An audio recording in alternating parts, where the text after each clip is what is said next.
नमस्कार दोस्तों।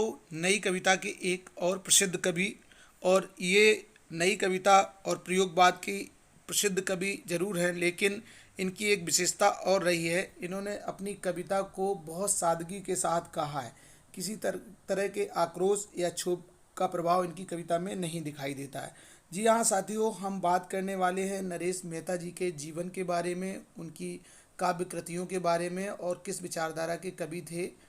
साथियों, ये सब उनके बारे में चर्चा करें इससे पहले मेरा एक निवेदन है, यदि आप इस चैनल पर नए हैं और आपने चैनल को सब्सक्राइब नहीं किया तो कृपया चैनल को सब्सक्राइब कर लें, लाल बटन दबा दें ताकि आपके पास मेरे जो भी वीडियो डाले जाते हैं उनका नोटिफिकेशन पहुंचे और आप उन वीडियो को देख सकें। तो दोस्तों, बात करते हैं अब नरेश मेहता जी के जीवन के बारे में, उनकी रचनाओं के बारे में। आधुनिक काल के प्रयोगवादी कवि नरेश मेहता जी का जन्म हुआ था 1922 ईस्वी मध्य प्रदेश के शाजापुर जिले में। मालवा का जिला है शाजापुर। आपके ऊपर वैष्णव संस्कारों की गहरी छाप रही है। प्रारंभिक शिक्षा के पश्चात आपने माधव कॉलेज उज्जैन में अध्ययन किया। इसके बाद हिंदू विश्वविद्यालय बनारस से उच्च शिक्षा ग्रहण की। आप पर स्वतंत्रता संग्राम का गहरा प्रभाव रहा। सन 1942 में भारत छोड़ो आंदोलन में आपने बढ़ चढ़ कर हिस्सा लिया। नरेश मेहता जी का जुड़ाव आकाशवाणी से भी रहा। आपने वहाँ कार्यक्रम अधिकारी के रूप में कार्य किया। ट्रेड यूनियनों की साप्ताहिक पत्रिका के आप संपादक भी रहे। इस प्रकार आपके बहुआयामी व्यक्तित्व का विकास जन चेतना के प्रति समर्पित हो गया। आप निरंतर राष्ट्र, समाज और मानव के हित के लिए भी कार्य करते रहे। अब बात करते हैं आपकी जो प्रमुख रचनाएं हैं वो किस तरह की रचनाएं हैं। इन्होंने गद्य और काव्य दोनों में सृजन किया। आधुनिक काल के सजग रचनाकार नरेश मेहता जी की पहचान कवि एवं उपन्यासकार के रूप में है। आपने प्रयोगवाद से होते हुए नई कविता के कवि के रूप में विशिष्ट स्थान बनाया। दूसरा सप्तक में आपको स्थान मिला।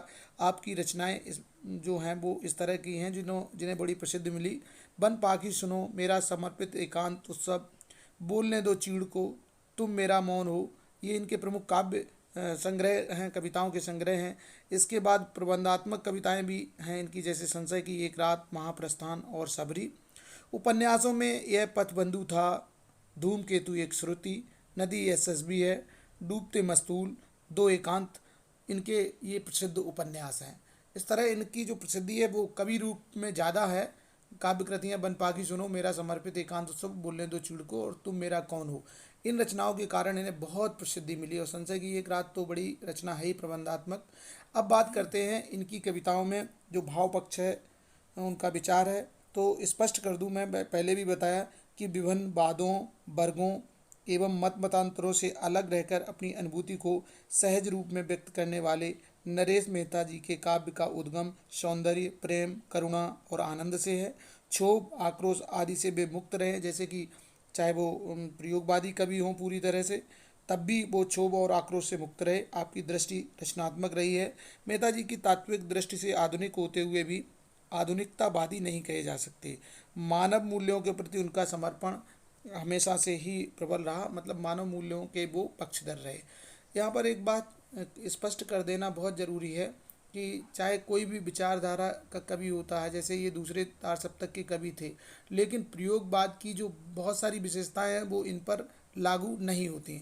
तो इनका भाव पक्ष बिल्कुल ऐसा है, सरल सुबोधता वाली भाषा और वैसी ही सोच के साथ ये काव्य क्षेत्र में आए, साहित्य के क्षेत्र में आए।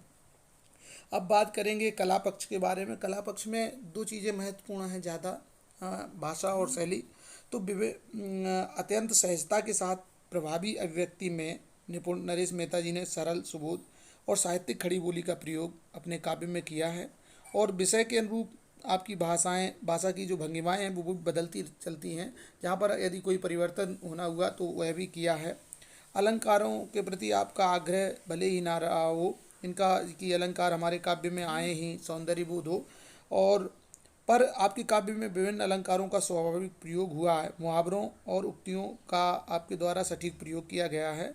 सामान्य मुहावरों का भी प्रयोग हुआ और मुहावरों और उक्तियों का भी प्रयोग हुआ है। साहित्य को क्या देन रही आपकी, ये बात कर लेते हैं। आधुनिक काल की नई कविता के प्रतिष्ठित कवि नरेश मेहता जी गंभीर चिंतनशील व्यक्तित्व के धनी रहे हैं। इसी कारण उनकी अलग पहचान है। उनमें अभिव्यक्ति की नवीनता स्पष्ट दिखाई देती है उनकी कविता में। उनके काव्य के विषय उनके अपने ढंग के हैं। वर्तमान काल के हिंदी रचनाकारों में नरेश मेहता जी का स्थान बहुत महत्वपूर्ण है।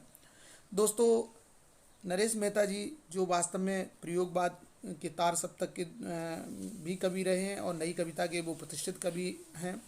उनके जीवन के बारे में, उनकी रचनाओं के बारे में, उनका भाव पक्ष, उनका कला पक्ष, उनका हिंदी साहित्य को देन, इन सारी चीज़ों पर हमने चर्चा की। आपको जानकारी कैसी लगी? अच्छी लगी हो तो जानकारी को शेयर करें और कमेंट्स बॉक्स में बताइएगा और सुझाव भी दीजिएगा। वीडियो देखने के लिए